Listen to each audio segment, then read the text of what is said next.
Don't worry, Katie. I'm here with you.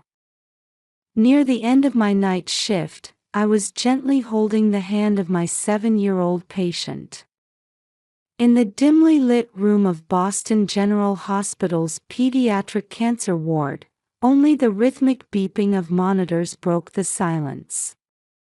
Outside the window, the eastern sky was slowly beginning to lighten. "Doctor, I'm scared."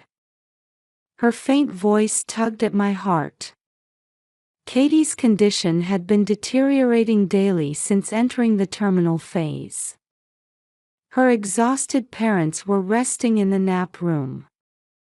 The nurse had told me she barely slept last night. "Hey, how about I tell you a story about my precious baby?" Katie's eyes regained a little sparkle. Under her hair, lost to chemotherapy, a childlike smile peeked through. "How old is Lily now?" 6 months old. "Let's see, about the size of your doll." This morning she was trying to touch my face. My smartphone vibrates. It's Michael, my ex-husband, again. His third message this week. I ignore it and return to my conversation with Katie. "Aren't you sleepy, doctor?" "I'm fine. But it's time for your medicine, so let's rest a bit." While checking the morphine dosage, I thought about the difficult decisions I face every day. The frustration of being able to ease the pain but not save these young lives. Still, I have to give my all for the patients in front of me. 3 a.m. When I finally got home, Mrs. Wilson, the babysitter, greeted me at the entrance. The warm light spilling into the apartment hallway slightly soothed my weary heart. "Welcome home, Dr. Rachel. Lily finished nursing 30 minutes ago and is sleeping soundly. We played in the park this evening, and she laughed so much."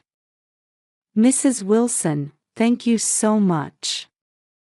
Staying this late." Mrs. Wilson, in her 60s, has been supporting me like a real mother since my divorce troubles.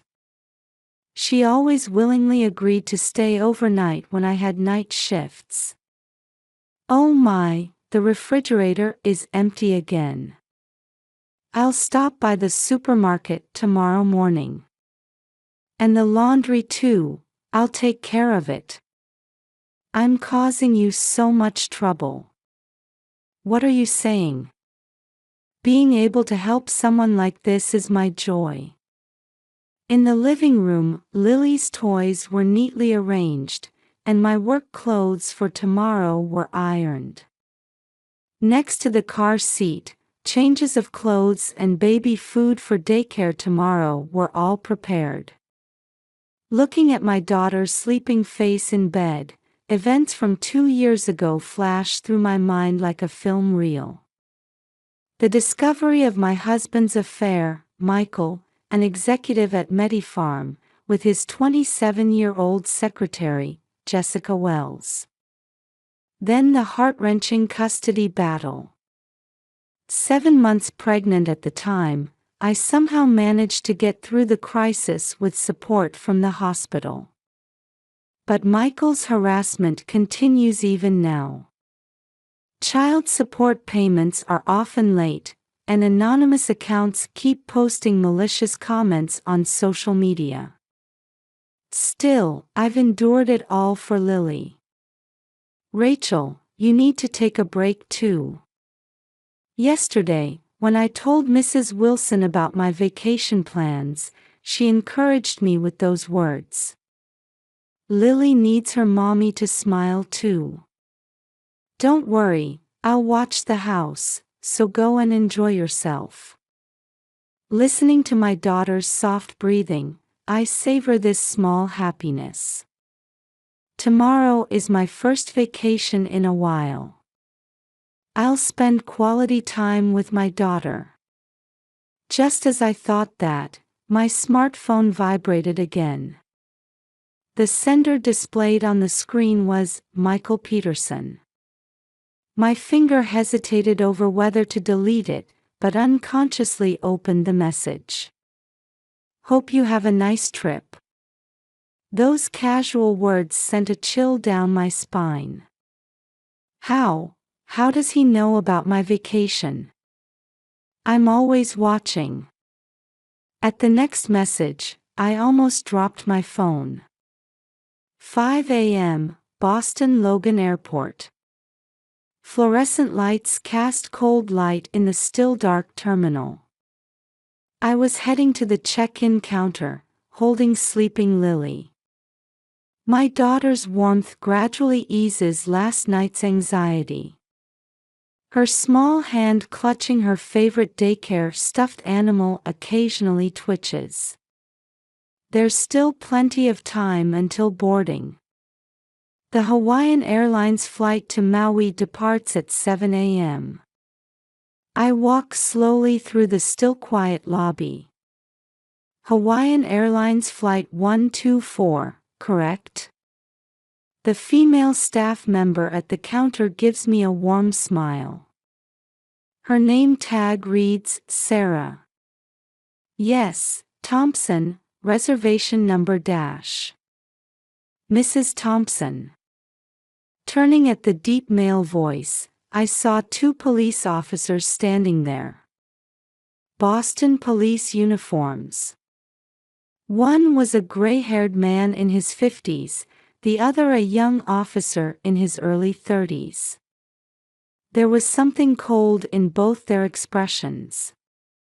We need to talk about the baby. The senior gray-haired officer announced in a stern tone. At his voice, Lily stirred slightly. She clutched her light blue daycare blanket even tighter. What is this about? Unable to hide my agitation, my voice drew the attention of surrounding passengers. A murmur spread through the early morning airport lobby. Sarah at the check-in counter watched anxiously. You are under arrest for kidnapping this child. Those words drained the blood from my face. My heart pounded violently. Is this a nightmare? Reality? I couldn't tell the difference. Kidnapping? What are you talking about? This is my daughter. I have full custody. Mrs. Thompson, an emergency protection order has been issued by the court. Temporary custody has been transferred to the father, Mr. Peterson. The order was issued last night. The document the officer held out bore the Massachusetts court seal. Just as I tried to read it, Lily woke up and started crying. It's okay. Mommy's here. There's nothing to worry about. As I tried to comfort my daughter, the young officer reached for my arm. His silver badge gleamed ominously. The baby, please hand her to us dash. Don't touch her. My sudden shout drew a growing circle of onlookers. Businesspeople waiting for the first flights began pointing their smartphone cameras. In my panic, I desperately tried to reach for my phone. Mrs. Thompson, stay where you are. We want to avoid any further disturbance. My hand froze at the officer's stern voice. Behind me at the check-in counter, Sarah appeared to be calling someone. That's when I heard familiar footsteps from the direction of the escalator. Michael, dressed in an expensive suit. His Italian leather shoes made cold clicking sounds. Perfectly styled hair, expensive watch. Dressed as if heading to an important business meeting. Next to him was Jessica, holding the latest iPhone. Wrapped in an Hermes scarf with perfect makeup. She was filming my confusion and distress as if live streaming to social media. Rachel, why don't you understand? You need rest. You're overworking yourself. Michael approached with an exaggerated, concerned expression. His voice, which once held affection, now felt ice cold. This is your doing, isn't it? Why? I've allowed visitation rights, saying Lily needs her father's love too. Holding Lily tightly, I spoke with a trembling voice. Tears fell on my daughter's soft hair. Doctor, she's clearly showing panic symptoms. The middle-aged man beside Michael, a lawyer in an expensive suit, told the police officers with fake concern. A gold badge from Anderson and Partners gleamed on his chest. We suspect she has a sleeping pill dependency. Night shifts, parental neurosis, the child needs immediate protection for her safety. That's a lie. Nothing like that, as a doctor, as a mother dash. At that moment, Lily burst into tears. My agitation had transmitted to my sensitive daughter. Her small body was trembling. We'll take custody of the baby. Let's avoid any further confusion. As the officer reached out again, I instinctively pressed my smartphone's speed dial. Mrs. Wilson, help. At the airport. Lily is. Mrs. Thompson, further resistance will be grounds for arrest. As the officer's voice continued, airport security guards approached at a quick pace. 2 uniformed men were reporting the situation to headquarters via radio. What seems to be the problem? Security Officer Johnson here. As the security guard tried to assess the situation, Michael began explaining with a perfect gentleman's expression. Meanwhile, Jessica continued filming with her smartphone. She was clearly aiming to spread this on social media. Holding Lily with trembling hands, all I could do was wait for help. In the airport windows where the morning sun was beginning to rise, our mother-daughter reflection appeared lonely. The surrounding stares, camera flashes, the officer's intimidating attitude. Everything felt like a nightmare. But this was undeniably reality. Michael's revenge had finally come to this. Let me explain. Mr. Anderson, Michael's lawyer, stepped forward. Documents pulled from his expensive suit pocket gleamed faintly in the fluorescent light. Mrs. Thompson is suspected of severe sleeping pill dependency. Night shifts at the hospital, parental exhaustion, she's at her limit. As a doctor, I maintain appropriate health dash. Last month alone, she forgot daycare pickup 3 times after night shifts. We have reports from the daycare. Stunned by the sudden accusation, I lost my words. True, there had been confusion with shift changes. But 3 times. Plus, we received anonymous reports about concerns regarding the child's condition. Jessica added with a perfectly staged worried expression. At that moment, her smartphone gleamed at an unnatural angle, as if live streaming this scene to someone. Reports. Who? Rachel. Michael spoke in the voice that once held affection. But now I could tell that kindness was false. I recognize your talent. But you need rest now. Lily will be with me and Jessica dash. Be quiet. A strong voice suddenly rang out. Turning around, there stood Mrs. Wilson. Her usual gentle expression was gone, replaced by a stern gaze fixed on Michael. Glad you could come. Next to her was a woman in a smart suit. My lawyer, Sarah Mitchell. Mrs. Thompson, that protection order is forged.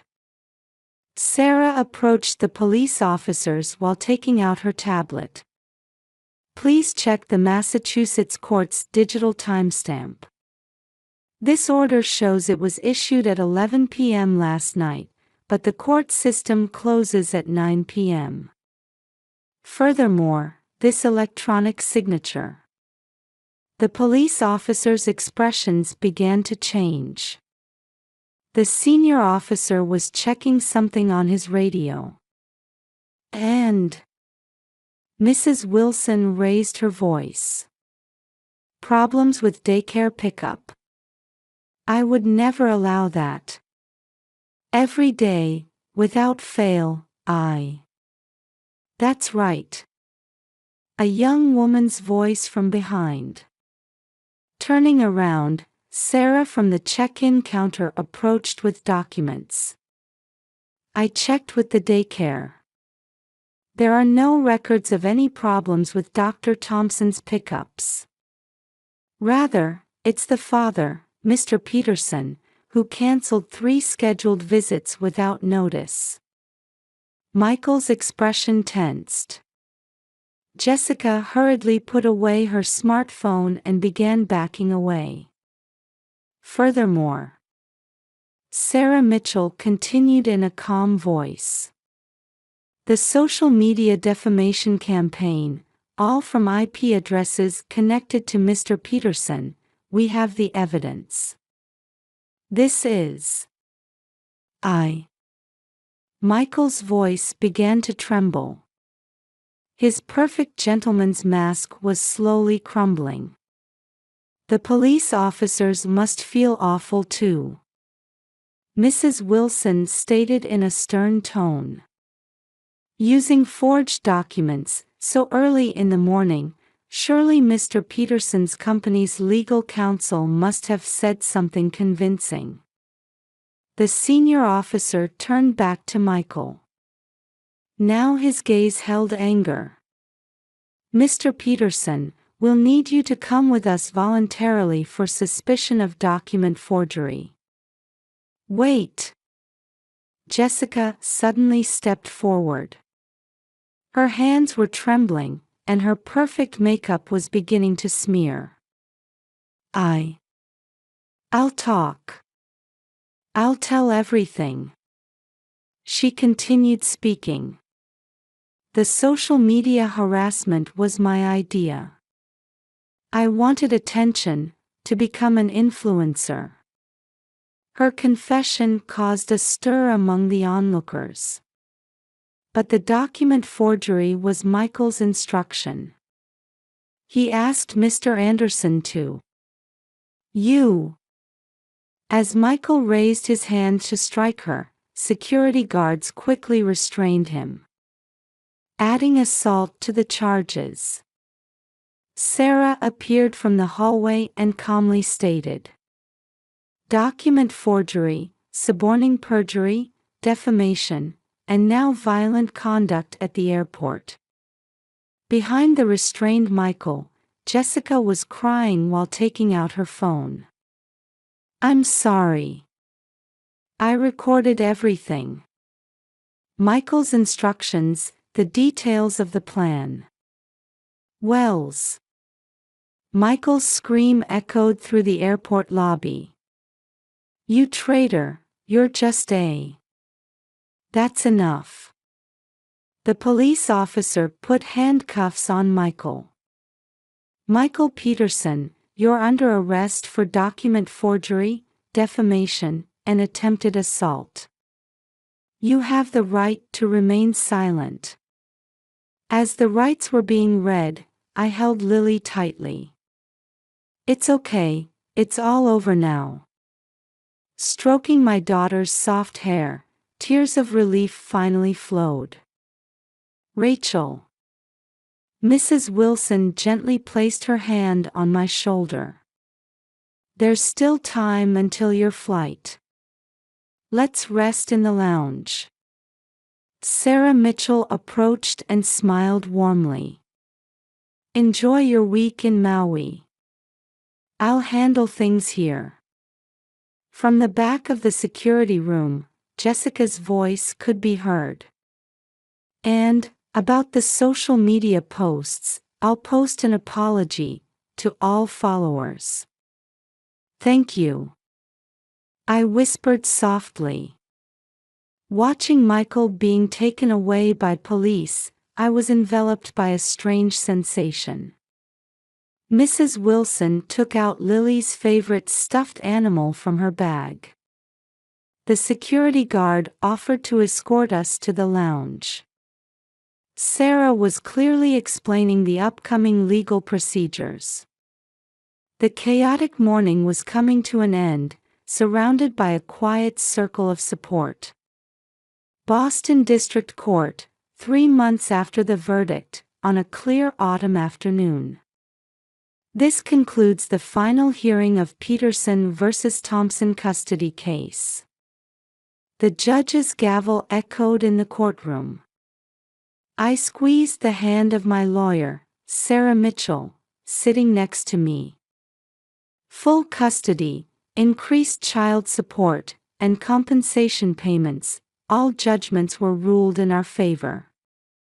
"Rachel, congratulations," Sarah announced with a bright expression. Tears gleamed in her eyes. As we left the courtroom, the prosecutor approached. "Regarding Mr. Peterson's sentencing, I have a report. Document forgery, defamation, and attempted assault at the airport. All charges were proven, and though suspended, a guilty verdict was confirmed. It seems MediPharm has also decided on disciplinary action. Disciplinary dismissal from the company. Permanent ban from the medical industry." Michael's ambitions were completely crushed. Rumor has it he started a real estate business in a small West Coast town. He and Jessica broke up, naturally. As for her, she deleted all her social media accounts and returned to her family home in Chicago. Her dream of being an influencer crumbled easily. Your daughter's smile was the best evidence of all. Mrs. Wilson, holding Lily, said in the hallway. I saw the photos from your Hawaii trip, such wonderful mother-daughter time dash. Yes. After that chaotic morning, we headed to Maui as planned. Lily playing innocently on the white sand beach. Watching my daughter frolic in the waves gradually healed my heart's wounds. Dr. Rachel. Turning around, Dr. Green, my supervisor from the pediatric cancer ward, approached. The promotion is officially decided. We're expecting great things from you as Deputy Director of Pediatric Cancer Research.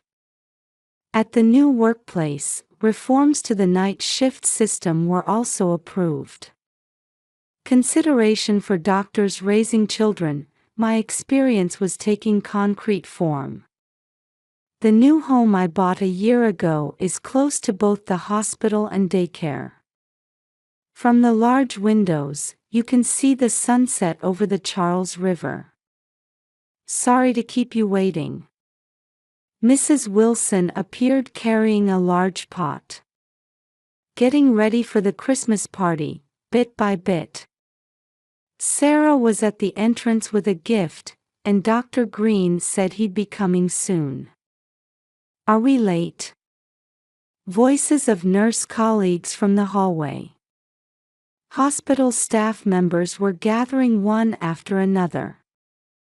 The first party in our new home. Warm light envelopes the entire room. Lily laughs innocently. Her gestures slightly resemble Michael's. But that doesn't bother me anymore. She is her own person, and she is our future. Outside the window, the first snow began to fall. Dr. Rachel.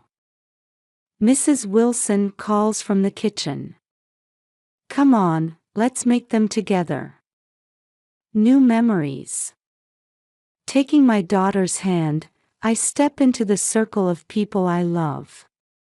This is a new page in our story. Every ending is also a beginning.